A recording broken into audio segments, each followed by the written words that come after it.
I'm glad that all of you are here to help us celebrate the opening of Haas Brothers' Moonlight, a new exhibition featuring incredible new works by the Haas Brothers. The exhibition, of course, was curated by our good friend and guest curator, Brooke Hodge, and we have the pleasure of hearing from all of them today. Before we get started, I wanted to thank the folks who made the Nasher exhibitions and the Haas Brothers' Moonlight possible. The Nasher Sculpture Center's 2024 exhibitions are made possible by leading support from Frost Bank. Haas Brothers' Moonlight, in particular, is made possible by leading support from Melanie and Alvaro Leal. Generous support is provided by Citizens of Humanity, the Dallas Tourism Public Improvement District, Jennifer and John Eagle, Nancy C. and Richard R. Rogers, and Cindy and Howard Rachofsky. Additional support was provided by Jenny and Richard Mullen. The Haas Brothers it's been, I would say it's been, 3 or 4 years, Brooke says 3, since we started this project. And I think the Haas Brothers came to us with a very ambitious idea. They wanted to create some monumental new sculptures.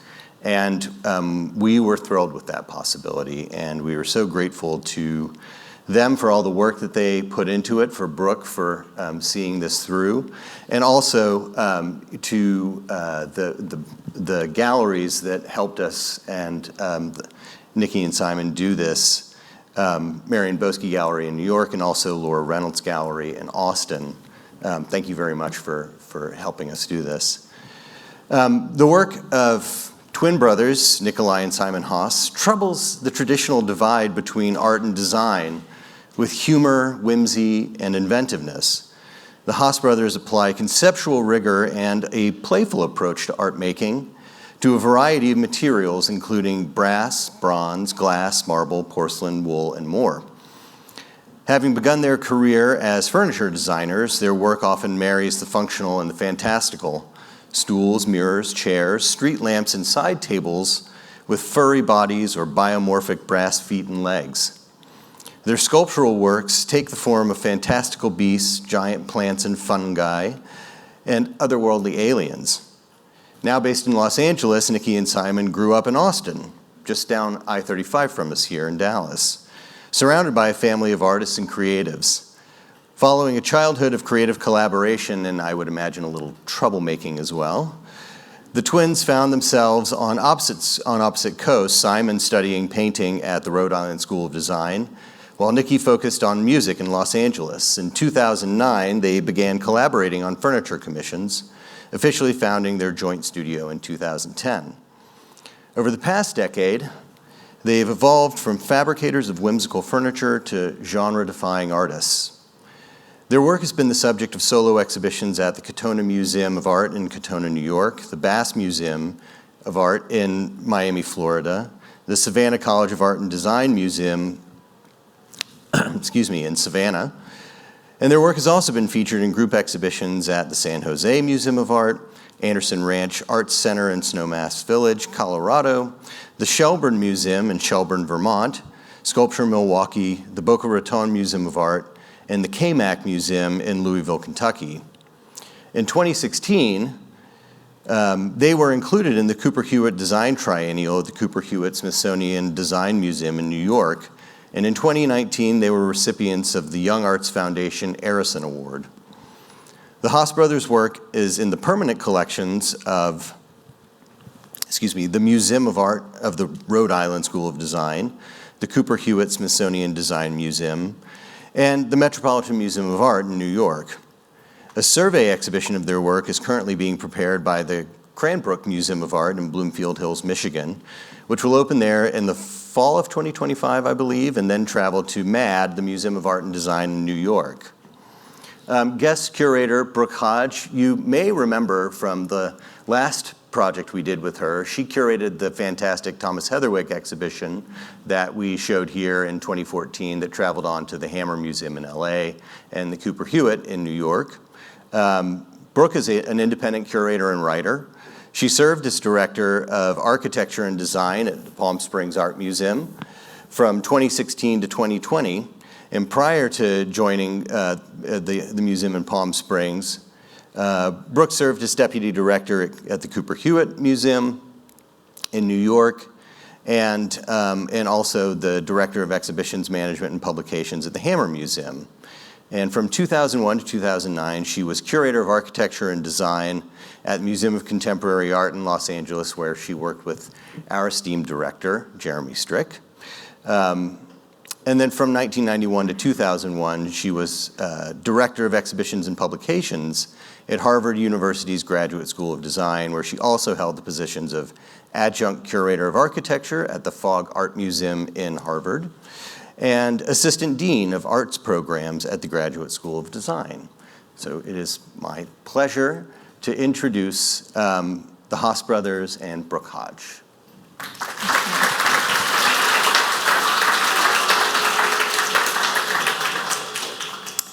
Thank you, Jed, for that lovely introduction, and thank you, all of you, for coming. I think you're in for a treat. You're going to hear a lot about the Haas Brothers' work and other things. And I wanted to sort of first say, this is Simon, directly to my right, and then next to him is Nikki, and they're twin brothers. And they're, I don't know, what would you say, twinship? So I think of them as artists, designers, and twins, and all three of those things really play a role in their work. And so have all of you already seen the exhibition upstairs?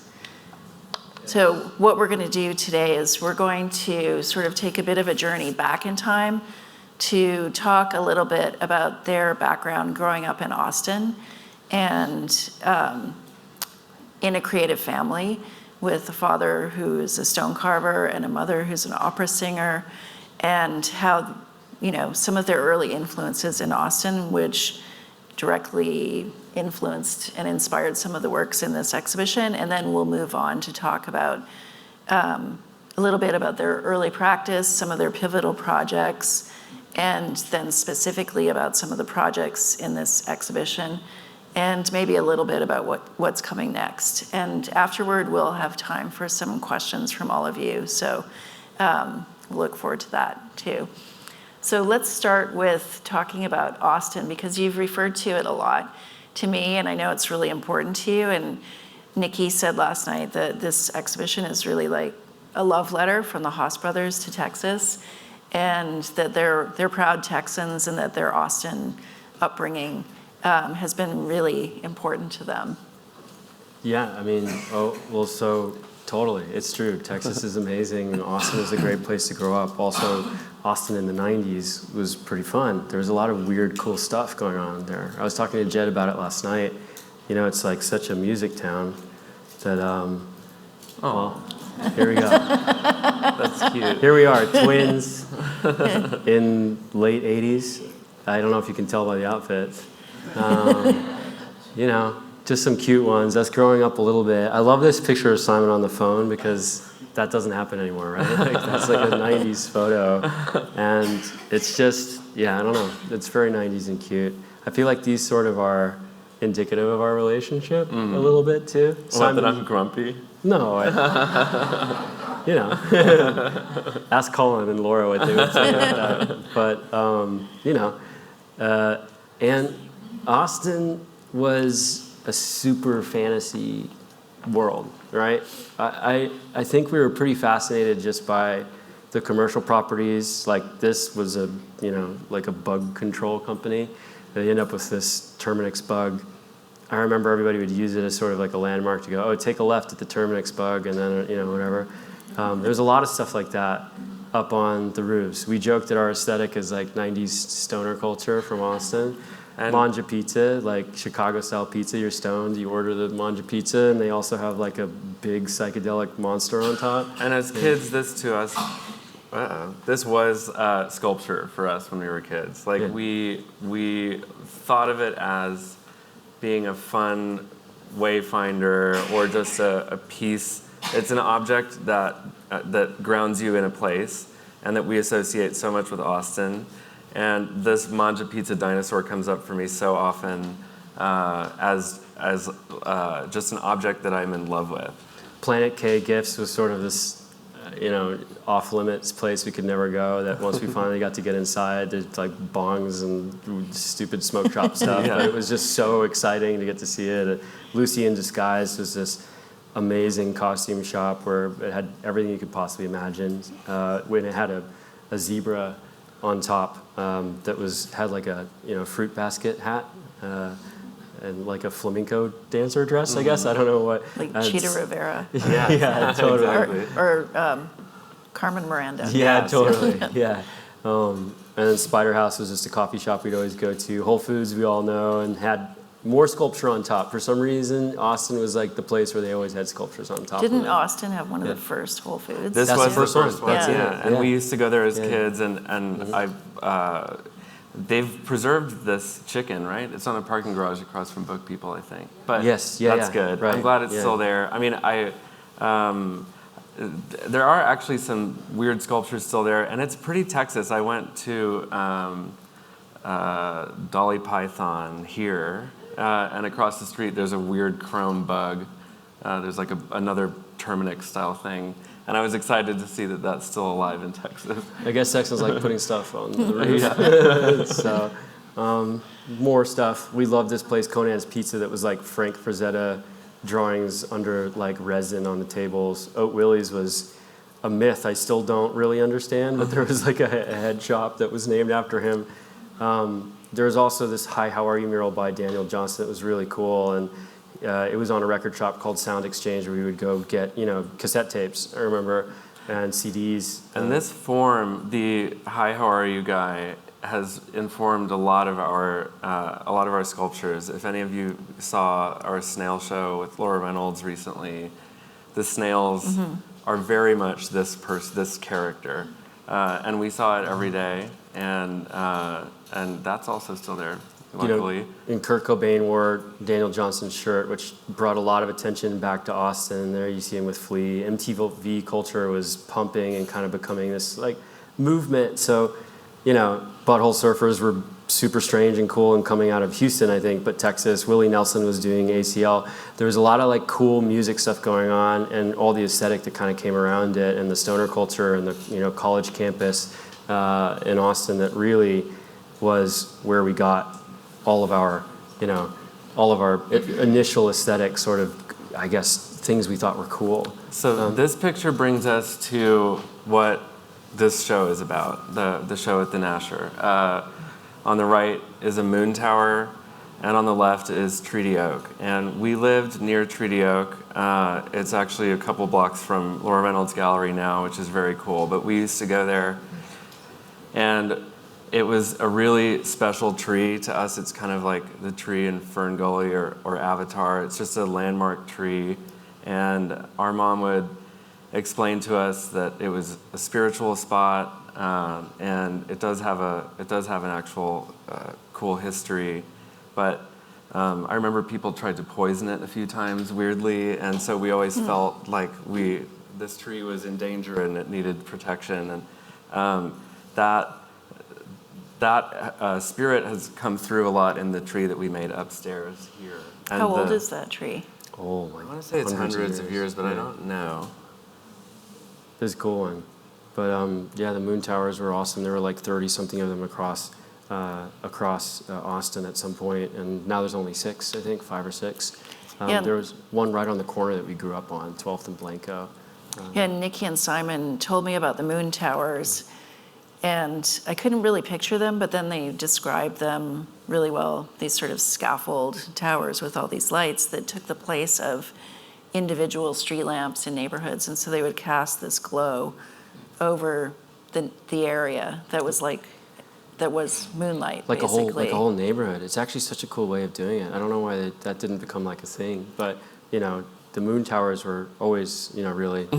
This is us growing up. And the moon towers that are left in Austin, are they still working? Are they still functioning? Yeah, they still function. Yeah, we're gonna go see. I know this photo. The picture, I'm sorry, you look this, so like, weird in my mohawk. Yeah, I It's know. terrible. Well, so I'm saying, on the left, this is us like just before we're getting ready to leave Austin, and on the right is when we landed in LA. So you can see we're sort of like dorky kids that are experimenting, and then look out, here comes some cool kids from LA. Right? So we were playing music together. That was us, we were playing music together. That's our older brother with us.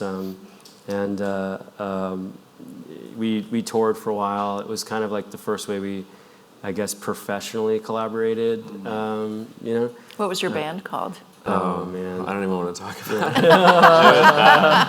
Just, you'll never hear it, and we can forget it happened, Okay. but we did do it. Yeah. It was improvised on stage. And Did you have any albums?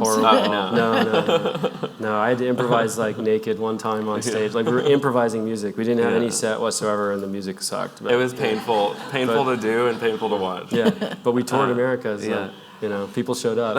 And then this next picture is us in our very first studio in LA, which we rented because we got one project that we needed space for, and we were just like, okay, let's rent a studio space. And this is us in it building our first project. It was a bunch of cabinets that were designed by Johnston Markley, and we were just the fabricators for it. And from that project forward, we had no idea what we were going to do. We just were like, we were down to rent, sign a year lease, and with no projects on the horizon. But the project went really well, and they actually, the architects were like, hey, you guys are good at this. We like your material studies, all that stuff. They're like, do you want to design the furniture for the space? So we did. So how did they find you to begin with?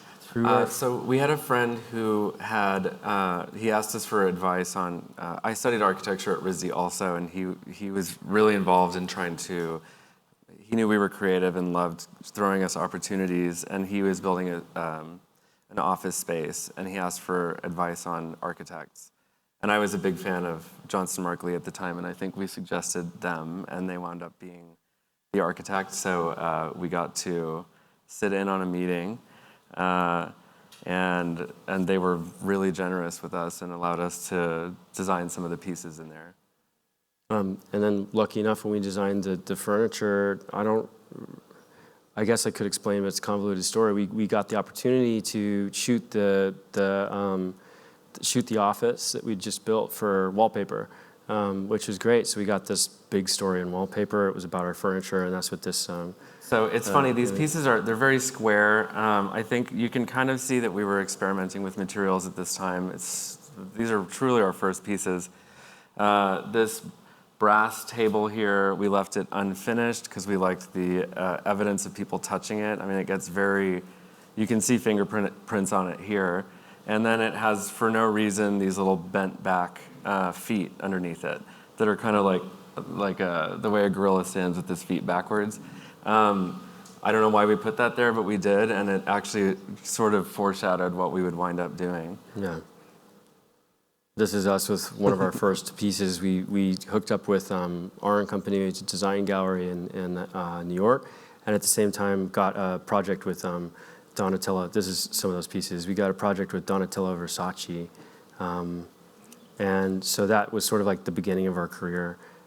This is us first playing with sort of amorphic forms and sex. Yeah. Well, which has been a big theme. Yeah. Right. Just a little more subtle in these works, but we were taking pantyhose and tying it up. So it was sort of like, we called them bondage vases, because it was sort of like tying up plaster inside a pantyhose as it was, heating up and snapping or drying. So it was a fun project. These are one of the first sets of this type of work that Simon created that we call accretions, which is ceramic vessels where we take a brush with slip, which is liquid clay, and brush it onto a surface over and over and over and over again until the imperfections on that surface start to become more and more evident. And we just keep brushing, and those imperfections get magnified more and more and more and more. So it's almost like physical feedback. It's like a cave, essentially. It's a hand-guided cave formation.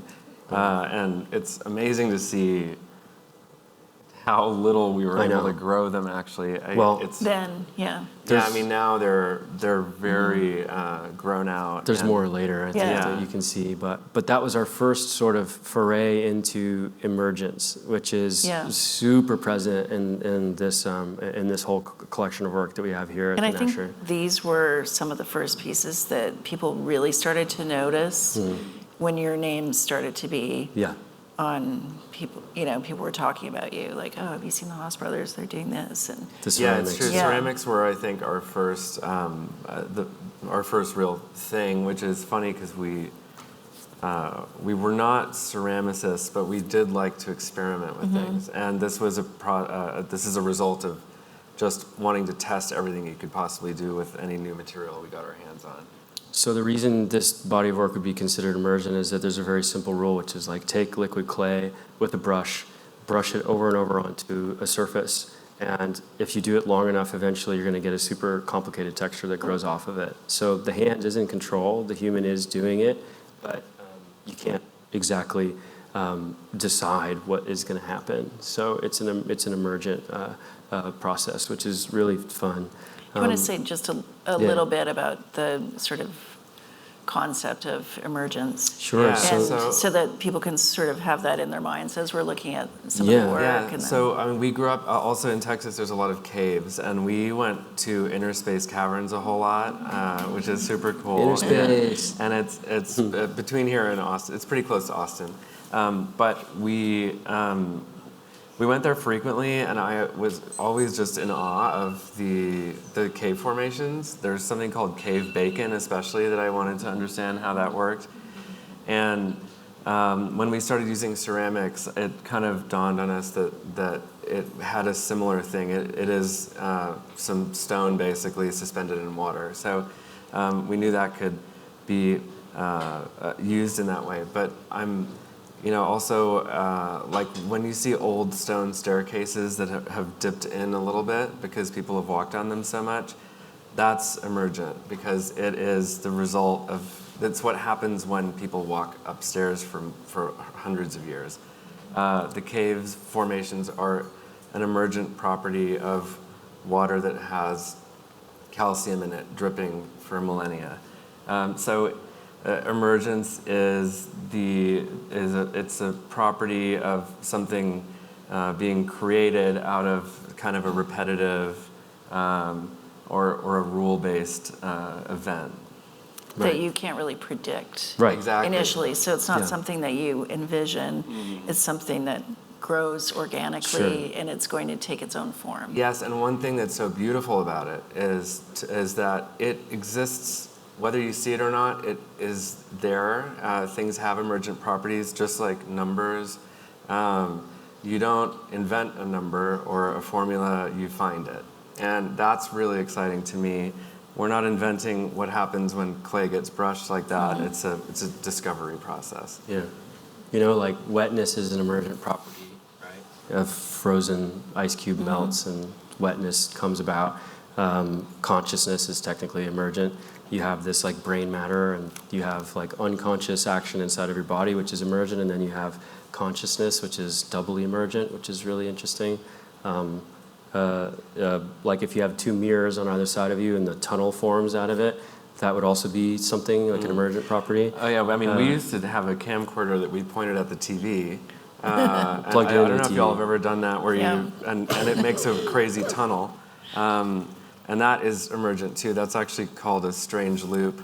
And I first got really interested in emergence when I was visiting Nikki in New York from college, and I found a book by Douglas Hofstadter called Metamagical Themas, and he's a linguist and a logician, and his whole study is about strange loops and emergent properties, and it kind of just changed my brain. He wrote that book, I Am a Strange Loop, also, right? Exactly. And he's basically saying humans are strange loops too, because there's like just matter that sort of masses together, and then all of a sudden we have bodies and brains and all these things that just came through years and years of evolution. So, I mean, emergence is a fascinating subject that we could And it's talk about further. interesting because you explore it in your work, both through things that are made by hand and then things that are created digitally as well. Exactly. And that's interesting how you see how it manifests in those different ways, but that it can be sort of artificially made. Yes, exactly.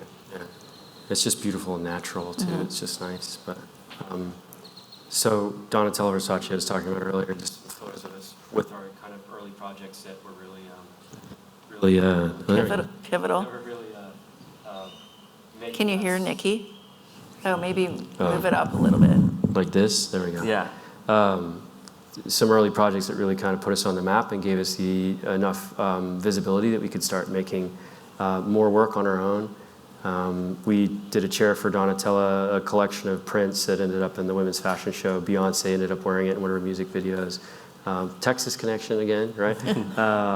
So it was pretty fun. So then we started using the money that we made from selling some work, and then also working with Donatella to keep progressing our work. So here's accretions, our ceramics, as they became more and more complicated. So you can see the texture has gotten way more refined, and often we'll start with like one type of material and just keep pushing and pushing and pushing for years until they become extra complicated. And this is a good moment to, I think, point out the sort of divergence from purely design, because these are technically vases, but the surface of them is incredibly fragile. It's so delicate that while you're brushing the clay on, if you let the brush sit there for too long, it'll pull the surface off of the vessel. And if you were to put flowers in there and use it, you would likely break this vase. Yeah.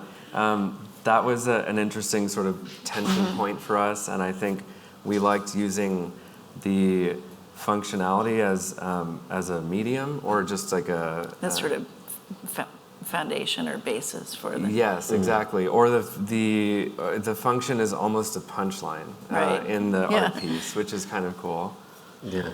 Yeah, and it's interesting because that is a conversation that happens a lot with designers, I would say, especially in the kind of art world, museum world, where design has always sort of been separated from art in museums, and there were special curators for design, and then more recently people have started to see that there are these sort of shared properties or things straddle the different disciplines. And I think with Nikki and Simon, what's really interesting to see is the progression in their work that has really taken them from being designers, thinking of themselves as designers, to actually making work that is art, that is sculpture, and that they're artists. And so that's really interesting. Instead of trying to, or questioning why this design work isn't sort of accepted as artwork. That's the kind of conversation that happens. Totally. Yes, 100%. But I think instead of trying to fit your work into another area or have it accepted into another area, you figured out how to continue with the progression of your practice to not only scale up your work, but change the nature of the work, really, so that, in some cases there is a little bit of functionality, but the work is very sculptural. Exactly, and I would actually bring that back to the Manja Pizza dinosaur. Its function is that it's a sign, Right? And it's actually a sculpture. And same with the chicken on Whole It's Foods. 100%, yeah. The thing that mostly brought us from design into art, if I had to say, would be the fact that we started inserting a lot of sexuality into the work, which has happened in the past with design, but it was sort of a little bit more under the radar and not so explicit. We had explicit sexuality on our artwork, and nobody at the time, you go to Design Miami, nobody was putting, like penises and vaginas and stuff on their work. Now there's a lot of artists are, but we were, not claiming why it, didn't we're you some put of a the first. penis on the table? Which right? That's like asking other people. Oh, Yeah. yeah. Why wouldn't you? Yeah, why would, exactly. Yeah. I remember people were so obsessed with the sex objects on the work, and we're just like, oh, this is powerful. Like, people are paying attention. It's such a funny.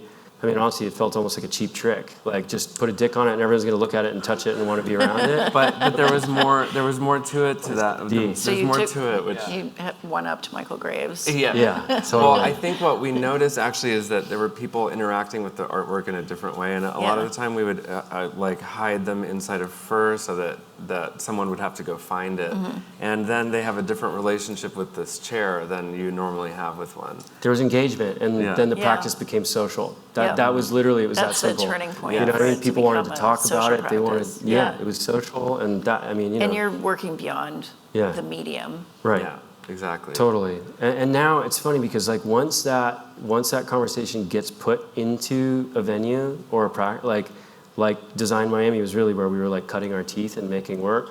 you see sexual stuff all over Design Miami now. It doesn't have that same, like, you can't be like, oh, now put sex stuff on your design and it becomes art. It's not how it works. Right. You know what I mean? And actually, as we push deeper into art, we put less and less sex stuff on our stuff because it's Right. not as much of a conversation. No one's like, wow, a penis on a sculpture. Like, most sculptures have penises if you look at them hard enough, you know, or vaginas or boobs or something, you know, right? Yeah, everything can be a penis if you want it to be. But I mean, I can make every sculpture back there somehow be sexual if you guys want me to go through it.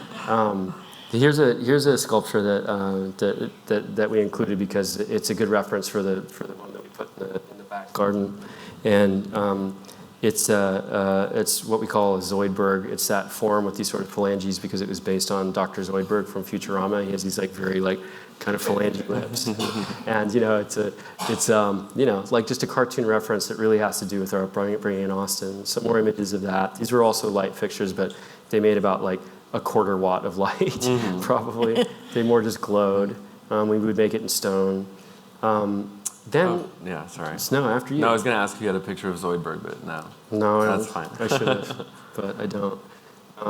So we started getting recognized for our work at Design Miami, and so we got invited to go to South Africa to Cape Town to give a talk. And while we were there, we met this fascinating group of women that work for a nonprofit making beadwork. And the beadwork, you know, would be the kind of thing that somebody would buy in their shop and take it home as like a gift to their kid, or like as like a little sculpture to put on a mantelpiece. And if anyone's familiar with Liza Liu's work, she created a whole setup like this, and there was an existing nonprofit in South Africa that we met when we were there, and it was our first real exposure to beads, and we used a lot of beads now, so you can see this influence on us for sure. But I think we were really excited about they were making mostly animals and they were playful. There was one that was a creature from Princess Mononoke, I think. Yeah. And it was just kind of exciting for us to see this translation of like, in that case, Japanese pop culture winding up in a beaded creature.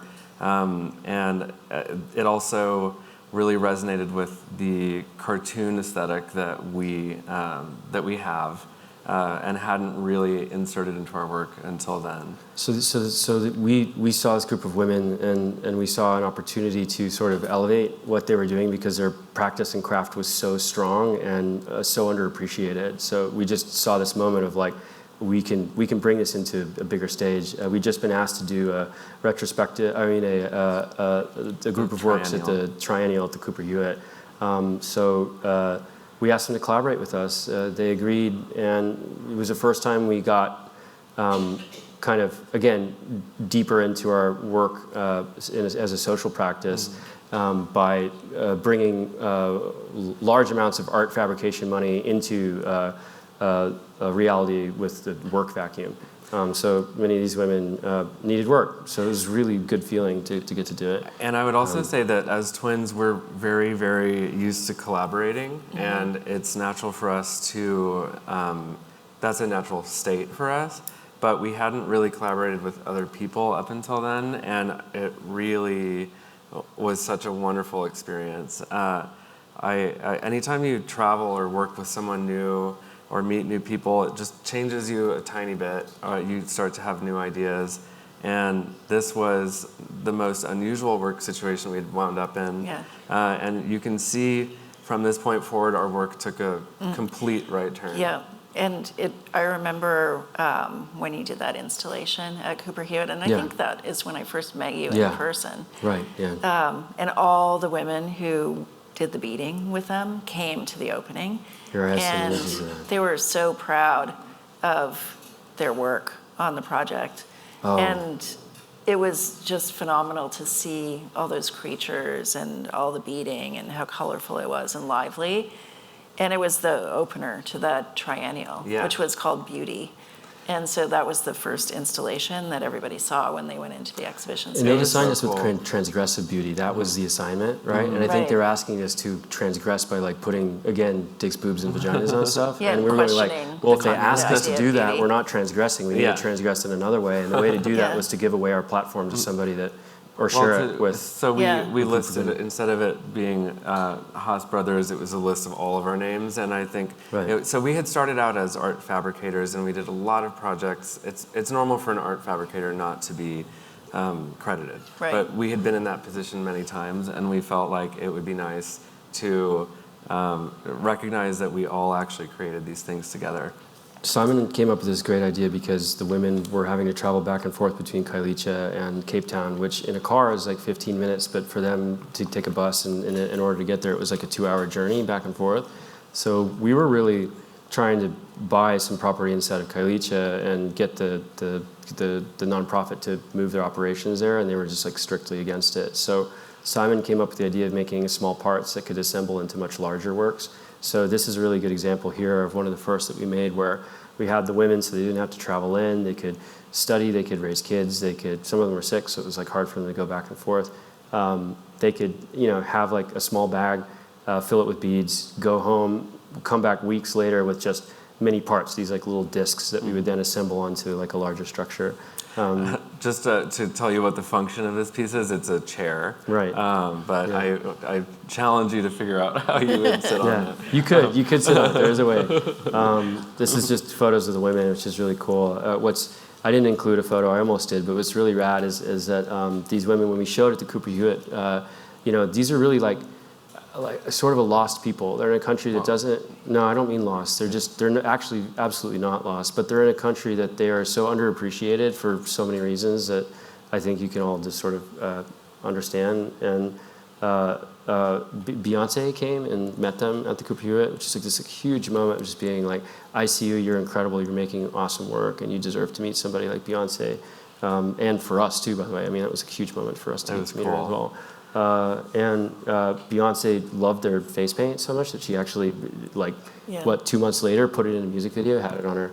I didn't put it in the images, but Simon then also started creating this bead system. Yeah, here's where I went totally crazy, and people were like comparing me to Carrie from, what's that TV show called? I don't remember. Kirsten Dunst Goes Crazy. That was, but I became completely obsessed with beads.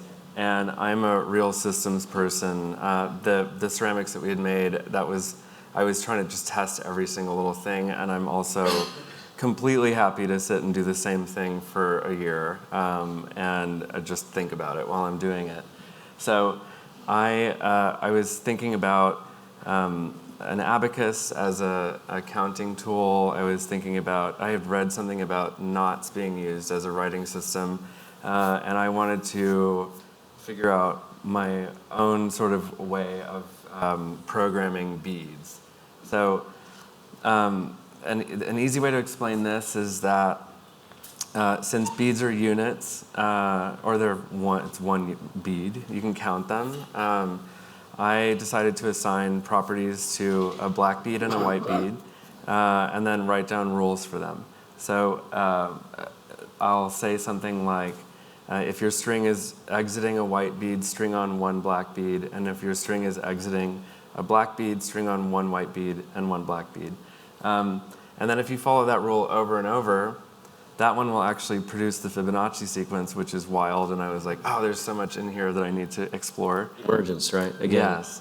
I didn't know what it would do, but that property already existed, and I found it in some beads. So I spent 5 years just basically only trying to develop this bead system, and I had a crazy chart, which you saw on that wall, where I beaded as many examples of it as possible, and that system is now in this tree. And here's an example of a natural shape emerging from a simple rule. It's like a spiral. So this one here is actually the precursor to the vines that you see up on the tree upstairs. This is a corkscrew shape, and it is it's actually what happens when you start programming the string itself. You can tell the string to do things at certain intervals instead of just the beads.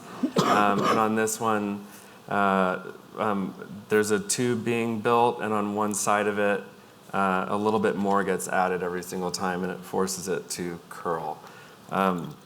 And we needed a curly tube to go on this tree as vines, so this piece was perfect for that. Then we got really lucky, which we have over and over in our careers. Lucky for us, Simon met this woman in Venice, and her father left her a bead factory in 1982, and she shut it down right after she inherited it. It was her great-grandfather's, I guess. It had been open since like the early 1800s. Passed down. And she was a painter and didn't really want to deal with beads or glass. I think she was tired of glass. How did you end up having the conversation with her? Well, so while I was doing this bead system, it's the only thing I talked about. Yeah. So I was pretty boring to talk to unless you like beads. Simon would be like, you know this one bead? I'd be like, oh, man, yeah. I don't want to talk about it. I remember one time our older brother said, that all sounds very interesting, but I have no idea what you're talking about. Yeah. And so I was doing that in Venice, and it was just, I guess if you talk about it enough, you'll find somebody who is in the bead world. And she asked us if we wanted 10,000 kilos of beads, and it blew my mind. So we went to this factory. We had to pack it ourselves for a lot of reasons. We had to pay some people off to get access. It was a bunch of stuff going on. And we go into this factory, and here's, you can see Simon on the right. This is her on the left opening it. That's like our first moment before we went in. Simon on the right, where you can see there's like vines coming in. You can see the factory ceiling is like old wood beam built in the 1800s. Crazy factory. Dust this thick on everything. Scorpions. That's our guy Mike, who was here doing install earlier. You can see the vines everywhere. It was crazy. Scorpions everywhere, cracked glass, water coming in through the roof, no electricity. It was pretty intense. I mean, you can see there's just leaves all over the floor. It was a lot. And the scorpions were cool. We were all like, Il Scorpio, it's a sign. We gotta. Anyway, here we go. Some But then there's stuff. all these boxes just full of beads. And what's amazing about these beads is that they were made pre-regulation. They're made in Murano, where formulas were generally very secret, because it was Murano. I mean, it's Murano's business. They're very secretive about it. So the way that these colors are made, we don't really know, and you can never find them again. So we got really fortunate to find these beads. This is a video on the right where we actually found the first box of beads that we ended up using on the tree. I don't know how to. Maybe if I hold this down, it plays. Oh, there it is. There's Mike going like, "What? Look at this crazy beads!" And like just. It was like sand. It was unbelievable. That's the beads on this tree up here, and we used all of those. We used all of the beads, all of that color on this tree, and we'll never have that again. Yeah, we're about halfway through the beads now. We have one other work that's made with the same beads that we're going to be showing at Laura Reynolds' gallery this summer. It was the same Phoenician beads color. It's on like a more. It was a second ago in the. Here, the big crocodile. Yeah, the big crocodile. Maybe. Is it worth clicking back? Yeah. Go see it at. Yeah, there. Oh, there it this is. guy. Yeah. You can see this at Laura Reynolds this summer. June? July? June. All right. June 8th. All right. 18th? 8th. Okay. 8th. I'm like, when do we have to get this done? No, I'm kidding. So we end up with these incredible beads, all different colors, in weird old wood boxes that we're packing up. What's really fun is that, we're like dusty as hell doing crazy stuff in this old beat up factory, and then we would all, go to Cipriani and have a Bellini. It's pretty fun. It was like a fun high-low moment for us. This is Mason on the left, who's, a dear friend of ours that was documenting the whole thing. And then we meet these women from Lost Hills, the Central Valley of California. So here's a photo of their facility. Similar situation. It's a work vacuum. It's a group of women that are incredibly talented, have a lot of skills. And, it's a farming town. Most of the work there is for men and not for women. So we brought our beading project to them, and they started executing Simon's beading techniques. And so here's some of the first forms we got out of it. You can apply the same rules to weaving, because stitches are also units, right? Just like beads. So these are half woven and half beaded. Works that we presented with Marianne Boski, I don't even know, 6 years ago. Those are beautiful. Yeah. Here's like a detail of some of the parts. And so that relationship with the women from Lost Hills kind of happened serendipitously the same way the Venetian beads happened, because you were obsessed with beading and you were sitting next to Linda Resnick, who has all of these agriculture companies in Central Valley. Exactly. And she probably said, "So what do you do?" Yes. Yeah, And Simon started talking about beads. I was at a dinner with her. Yeah, what do you do? Beads. No, she was like, "Oh, honey, she you're said, an artist, no. aren't you?" That's more her vibe. Like she called it right away. She's so sweet, and she asked why I had told her about our Cape Town project, and she said, "Why aren't you doing that here? I have farms, and I know for a fact that women don't have much work here. So can you bring it to Lost Hills? That's a really small community in Central California." And she was so generous with us and gave us a community space that we could all work in, and has been super supportive of that. But it's become our primary fabrication setup for beadwork now. And every single bead on the tree upstairs was done by 6 women in that community. And it's great. I mean, it's really fine work. 6 women, 2 years straight, full time, which is awesome. And you can take like, I mean, it's anecdotal and I don't want to overstate it, but that's like a life-changing situation, and it's just one sculpture inside of a museum, so it's pretty cool to get to do that. We could have just kind of thrown that at like a professional fabricator, and that money would have been out the window in like 2 or 3 months. So it's just nice to create some sort of impact with with something as like logistical as budget, right? Yeah, and they have such pride in their work too, and so we also included their names in the text about the tree. Yeah, exactly. And I don't want to understate what it does for us. It's like a much more beautiful way to produce work for us. It makes when I look at that tree, I think about how much time we all spent like beading in a circle. It's very much like quilting, and that's so much more gratifying than sending a drawing off. So I just don't know who else could do it either. It's so ripe for that it's just, I mean, I don't know, it's just a beautiful situation. And like, thank you to Linda for setting that up. Oh my God. Like, here's some other trees that we've been working on. And now we get to the Nasher, right? Yeah. We meet Jeremy at we're receiving an award at the Mad Museum, and Laura and Jeremy are there, and Jeremy's like, it says that he wants to do a show with us. I think we couldn't believe it, and we didn't believe it for a long time, and but we started doing drawings. So this is the first sketch of the tree. So you can kind of see our process, right? Simon's making shapes. It started with Simon's shapes and beads. We started drawing ideas. Hey, this is like a metal frame with a stone base and things hanging off of it. It's actually not that different than what we ended up with. Oddly, the first sketch. And then, just to sort of backtrack a tiny bit, so when we started working together and we came here to the Nasher, we knew that there was going to be a sculpture in the garden, but we didn't know yet what it was going to be. And then we also knew that we were going to be able to use the public gallery for something. And I think we were also taken by the garden and the trees, that we thought about the idea of bringing the trees inside to that space, and also that people would be able to see then the trees from the street front. And so there would be that connection back to the garden again. And then eventually we also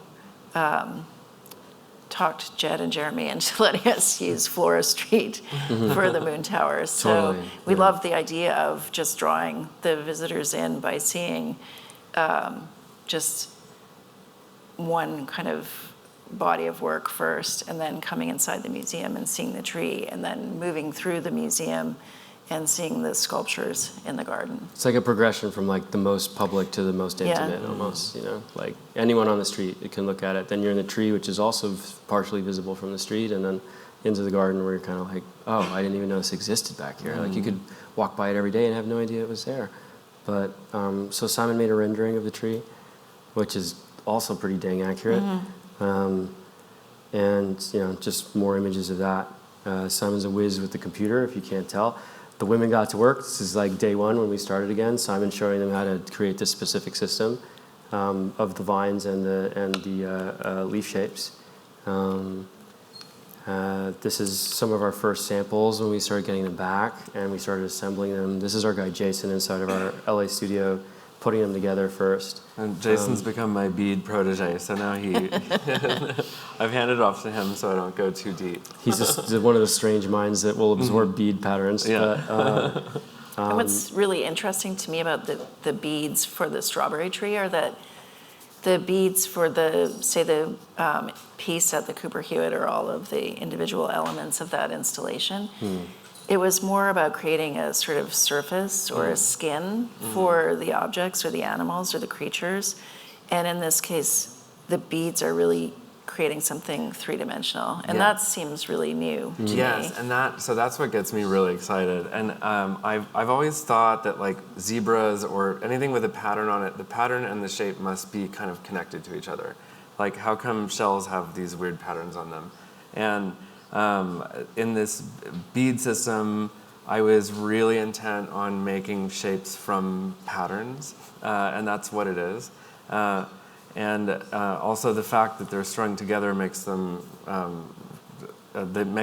tensile structures, Right. which are good at kind of ballooning up. And that's what happened with these ones. We were doing a lot of flat beadwork to begin with.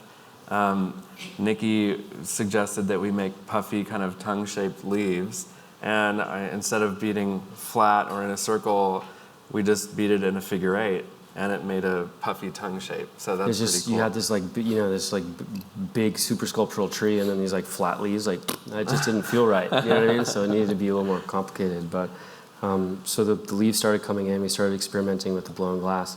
Here's an image of the tree getting built out of like English wheel and hammered Muntz metal. It's like a brass and welded together. More images of the tree initially going together. You can see a moon tower in the bottom left corner as well, or part of one. And then we got to Pilchuck Glass School and started experimenting with the shapes. This is an amazing school that Chihuly started in like the 60s or 70s. And it's like a mecca of glass in America. And we got to create our first strawberry.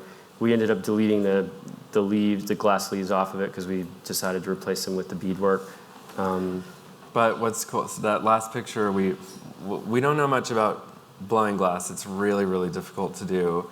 But we did know we loved it, and we wanted to make some kind of fruit hanging off this tree. And this picture on the left, she is actually the one who developed the technique for making strawberries for us. And like, I'm so happy we met her because she really knows how to do a strawberry. But it turned, who knew? But it was such a cool thing. We just kind of happened to go to Pilchuck, and that's a lot of how we work, is traveling and meeting people, or just being open to experiences and being open to collaborating. And our practice just continues to shift every time that happens. Yeah, we love meeting people and being like antennas and just absorbing stuff. You know? But here's the stone when we first got it back from, we carved it in Portugal out of Pele de Tigre marble, which is like our favorite marble to use. Started picking colors, patinas, putting the bead against the stone. And then we started assembling it in our North Hollywood studio. That's Lou. She's one of my son's best friends, just for scale. She's tiny, but she's a sweetheart. And then I have a question, sort of, because we've talked a lot on other occasions about the color. So this blue patina also sort of recalls this effect of moonlight. Yeah. This kind of glowing color. But then the beads they used were those turquoise-colored beads. And so you already had the beads. So did the beads kind of inform the blue color, or did they just naturally come together? Yeah. They did, yeah. I have an aversion to full-on turquoise because someone I dated made me look at it and everything. Our entire place was just only turquoise, so I wanted it a little more blue. But I think we just were feeling this gorgeous blue patina. We wanted everything to feel like it was. And it was bathed in unusual moonlight. too. Yeah. Instead of what you would expect maybe with copper. Yeah. The sort of natural copper. Totally. Or a greenish. Yeah, exactly. Which we love. I mean, we do really like natural patinas. the type of metal we wound up using for this tree is lightweight and structural and is better with a pigmented patina. So we actually had the freedom to create our own color here, which was pretty fun. There it is done in our studio, and then I think like 20 minutes later we had to take it all apart in order to make the shipping deadline. Yeah, because somebody asked me if the whole thing was shipped as one piece, because you can't see the seams or the joints, but it is a number of individual pieces, and all the elements come apart. I'm happy you got that shipped. question. Yeah. They do come apart. I think the trunk is in 5 pieces. Yeah. So we actually faux paint all the seams, which is something that we used to do as kids. Our dad was a stone carver, and if a piece of stone chips, it's pretty devastating, but you can make plaster to fix it and then faux paint it to make it look like it's whole. So we had practice doing that. So we're dragging, so I'm just thinking. So you had to do that here? Or before you disassembled it? Yeah, so the seams are naturally going to be there, and we'd like you to think that it's one single piece. Yeah. So bringing you to the moon towers again, right? Remember, this is how we started building the moon towers that are in the front. We make them in clay initially, and then just 3D scan them. This is them getting made in the factory, starting the initial patina and doing the tests for them. Just to give you, an idea of how they were made. And these moon towers are just, the idea is to bathe the visitor in moonlight, right? So that they start to have this like other experience and get used to the idea that they're coming into what we're showing. And then this, do you want to explain this? Yeah, so this is the Zoidbergs Nikki showed you earlier. I wanted to find a way to create emergence inside of a computer. And I had, over the pandemic, got really familiar with a program called Blender that does physics simulations. And I spent a long time building a Zoidberg blank. So that's what you see here. It's 2 Zoidbergs that are capable of becoming more. And they're built a little bit like those wooden snakes that you can kind of wriggle back and forth. They have plates that are separated by marbles, all in the computer. It's a hand-built kinetic sculpture, but in a computer. So it's a bunch of plates separated by marbles, and then on each plate there's a spring, and every spring is attached to become a skin. So what you're seeing here is just the skin, but I can ram these things into each other in the computer and let them go. I think we have an animation. Yes, exactly. So this is the simulation that Simon used to create the work back in the garden. And the beauty of this is that we don't know what form it's going to take before we run the simulation. And we ended up picking a moment right there. It's passed already. So this one, these 2 were sort of moving around, and then we were throwing invisible balls at them to see what would happen. And it's a great example of emergence because we create the conditions for this to happen and then let it go. We hand the process over to the simulation and to the object itself. And then we come back in again to choose the moment that we feel like has a feeling.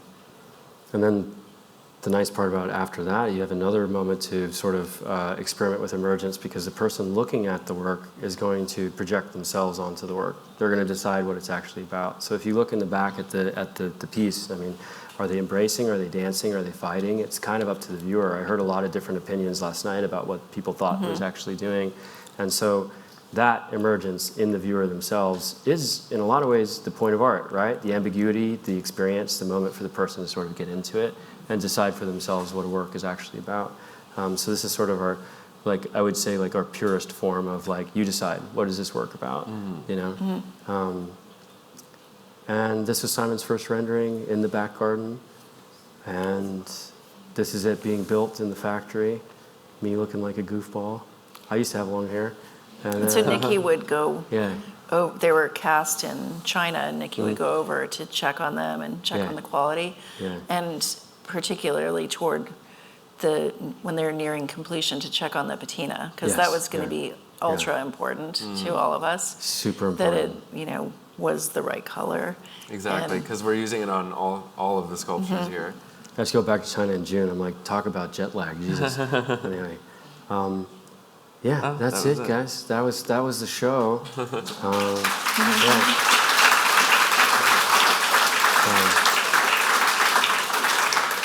So we're happy to take questions from all of you, and Lindsay and her colleague have microphones, so I'll call on you, and then one of them will come over to you with a microphone, and please wait till you get the microphone to ask your question. So let's start back here, and then we'll go over to this side.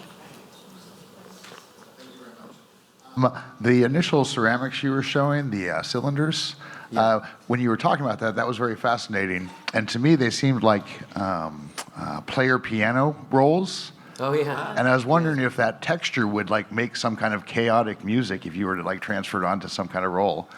I bet it would, but I'm also guessing it wouldn't be that chaotic because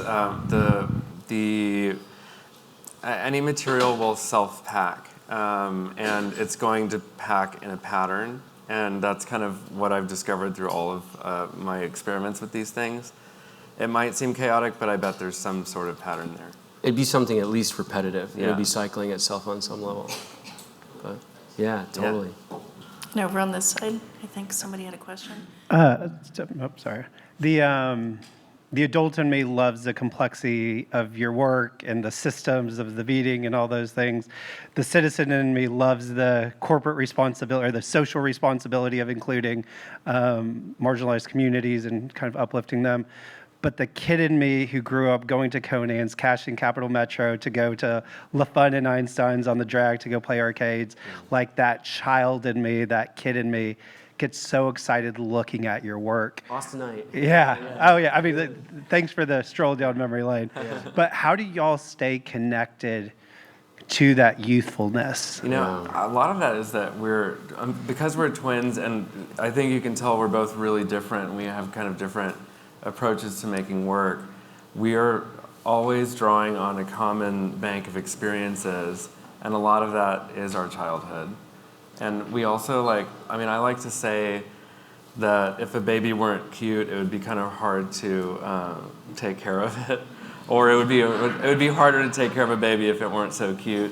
And I think we actually value cuteness, and we value the childish part, the childhood part, as the front-facing bit of our artwork, because there is a lot more in there. But that cuteness opens the door for you to start experiencing it. I say too, I always want kids to like our work and curators to appreciate it, and so we're trying to really span that high-low. I'd also say that we're sort of escapists at heart, and diving into cartoons and that kind of aesthetic allows you to sort of disappear inside of it, I guess. And remembering childhood in like a different time, it's so nostalgic, and just nothing makes me more nostalgic than like some cartoon reference from childhood, Well, we're here in a couple weeks after the closing, so Here? yeah, here. Oh, cool. So in case you can leave anything behind for a few weeks, please do. That's awesome. The moon towers are still going to be on Flora Street. They will. Yeah. So- Congratulations, y'all. That's Yeah, cool. congratulations. You're gonna have to talk to Jeremy and Jen about that. Yeah. Yes, over here. Hi. I actually have a twin sister, and so I was very interested in and we grew up in San Antonio, and I was very interested about how you said, you were born to collaborate, because I feel the same way with my sister. Not so much, I'm a designer, but she's not, but we still collaborate really well together on doing the dishes, to planning trips, to just understanding where each other is and what they need. I'm sort of curious how your design process works in a collaboration. Well, maybe we talk about the strawberry tree as an example, which is Simon's creating these systems and these sort of bead shapes, and then I see Simon's beautiful leaves, and I go, what do we do with this? And we talk about maybe the idea of a tree, and then I digitally sculpted sort of the base and the armature that holds it. And then we get back together, and Simon is much better at computers, so he sort of pushes the form around a little bit. And we choose a patina together, different color. We both would have picked different patinas if it was on our own, and then when we come together, we sort of had to compromise and come up with, which now, in hindsight, is much better than the one I would have chosen on my own. Yeah, and same, I was mentioning the puffy leaves, that wasn't my, I will try to replicate an oak tree and with thousands of little leaves, and I think that the way this worked out was so much more approachable and wonderful, and we have different, we definitely have different takes on stuff, but as a twin, I'm sure you know that communicating is very good, and I think conflict resolution is like the most important thing, or most important skill you have as a twin. And then there's also an element of, if he and I are assembling something out of wood, there is kind of an innate ability to, one of us will know to hold the wood while the other one is screwing it in, or we're always moving around in a way where we're not bumping into each other if we're building something together, and that's kind of a cool thing. It's not like here comes Simon and here comes me. It's more like Simon, me, Simon, me, Simon. We sort of like folding something together. It's like very, kind of more organic. Exactly. And I would say that I noticed kind of how they work, and sort of probably this happened over time as your practice has evolved, but who sort of takes on what in terms of the organization side of things. Like, I noticed that almost all my emails are going to be answered by Nikki, even though Simon's on it. But then in writing the labels, that Simon is always going to be reading all the text and coming back with the comments. So there are different ways that I saw that they sort of divvied up.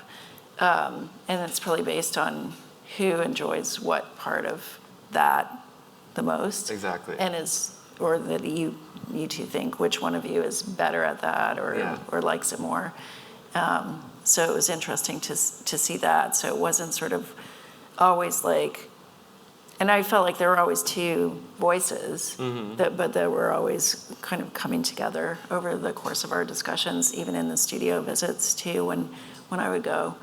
And we'd all be talking together, and Simon would talk about one part and Nikki would talk about another, or they'd both talk about the same thing, and it's really interesting. Yeah. Yeah. I mean, even us on stage, right, we have different points of view, and we're just weaving together, you know. It must have been frustrating sometimes, right? Not really. Like, send an email and you're I like, would will say- somebody answer this email, please? No, I wasn't. It was never frustrating. Yeah, okay, cool. And I was just thinking it's probably, like, I've worked with, say, an architect or a designer or an artist in their studio, but I don't know if I've ever worked with like a pair that's working together on everything. So that was really interesting, and it was really seamless too. And we need That's each good other. to I don't hear. know how we would do Yeah. it without Simon. I wouldn't be able to do it. No, exactly. Well, you really complement each other. Yeah. That's the sort of obvious thing, is that, you know, you both bring, like you said, you're different, and you have different strengths, and you both bring those to your practice. Yeah, And you know how to kind of amplify them. exactly.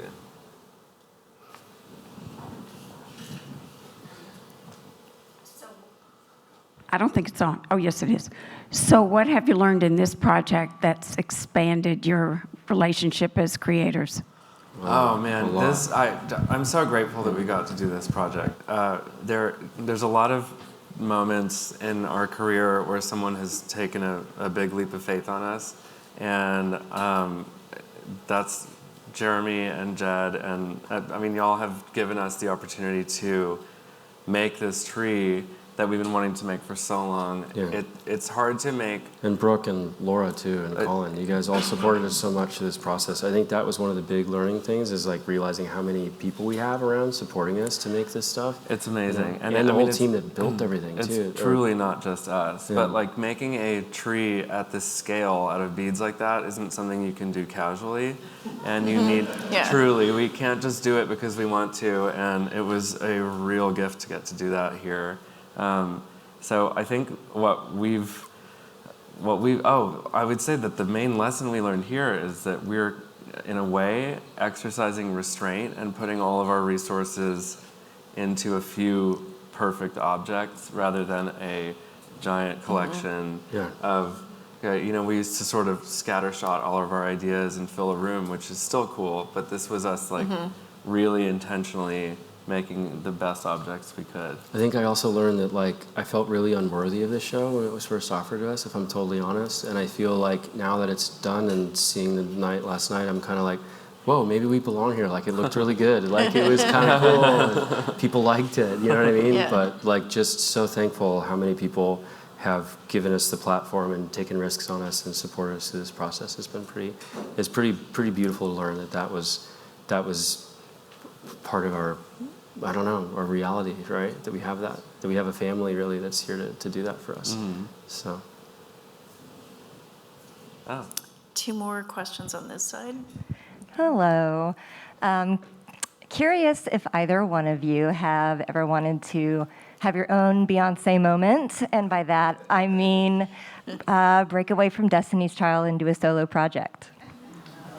I mean, we both do stuff. I think we're aware that our work is better together. We both do stuff on our own.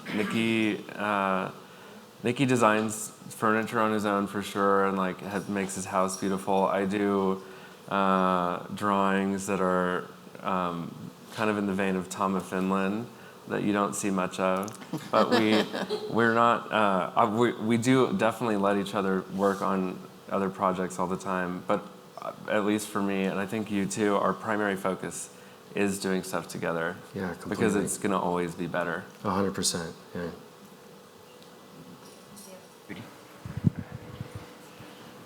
You've given us some examples of your wonderful collaboration, but surely when you collaborate, you sometimes have come at loggerheads against each other.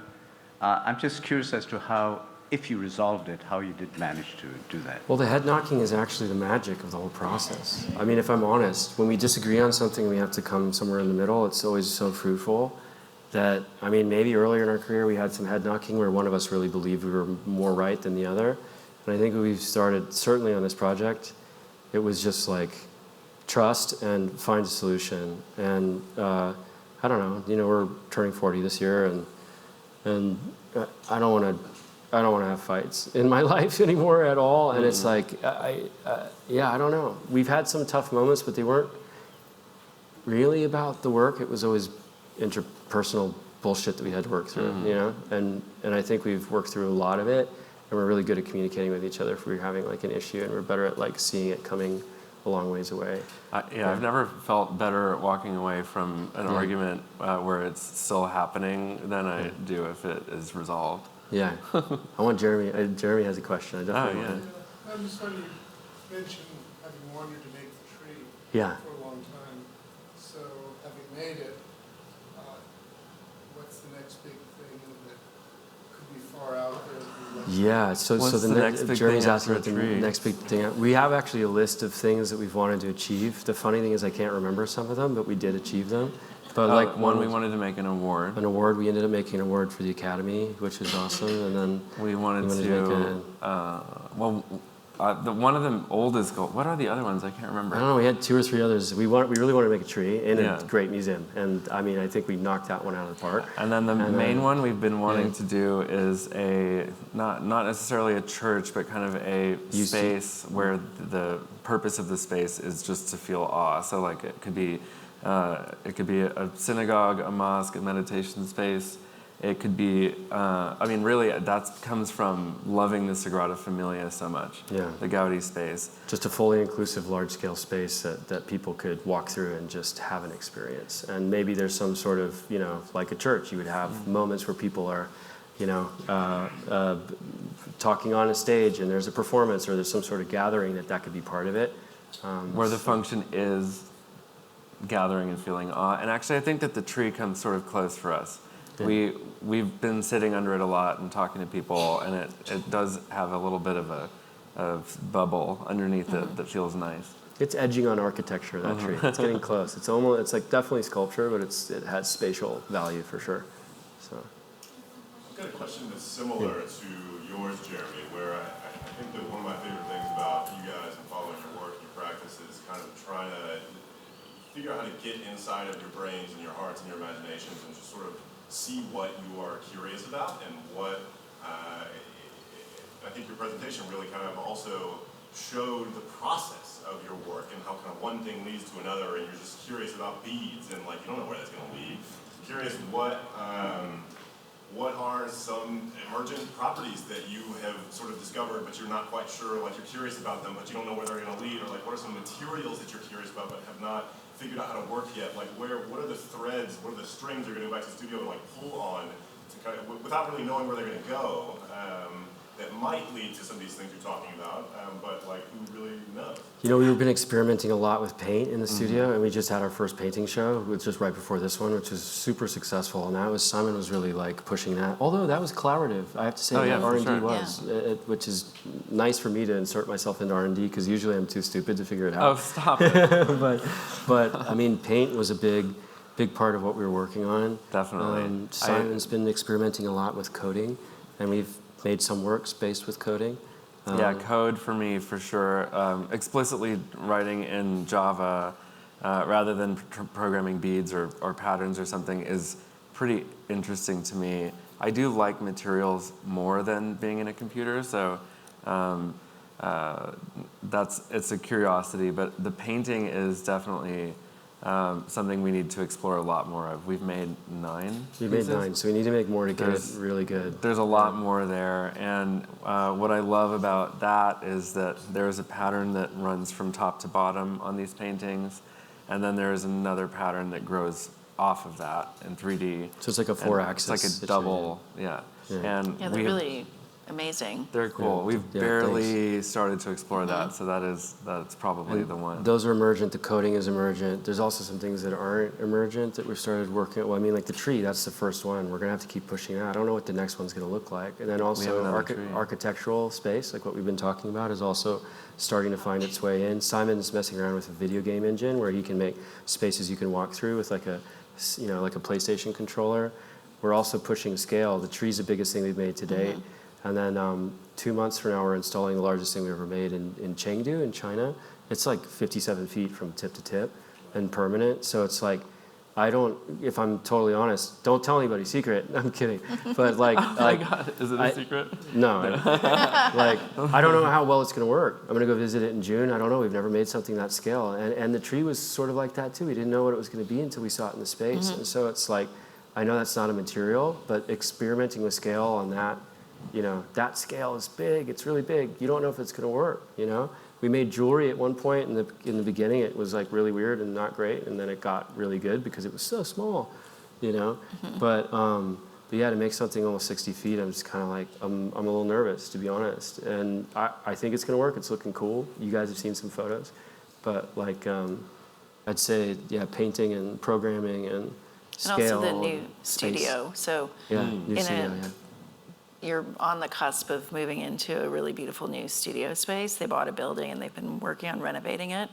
And I think that's where they were able to assemble the tree because the space was big enough for it to really see the tree together. So the studio space is going to have an impact on what you do next too, because you'll have the ability to work bigger. We've been talking about it's going to give us the opportunity to experiment with architectural folly because the studio is so big we can start to make our own like independent little rooms and stuff inside of it. And you can look from above down on things too, so you see them in from different vantage points. Which is cool. Yeah, follies for sure. I mean, we have made useless furniture, but making it want to make useless buildings that would be good. Great. Not useless rooms. So we've been talking about, like, for instance, an onsen or a record listening room or just like a relaxing. I mean, look at that tree. If that was inside like a dome with like a couch pit and like things everywhere and like a great speaker system. I mean, come on. I would never come out of that room.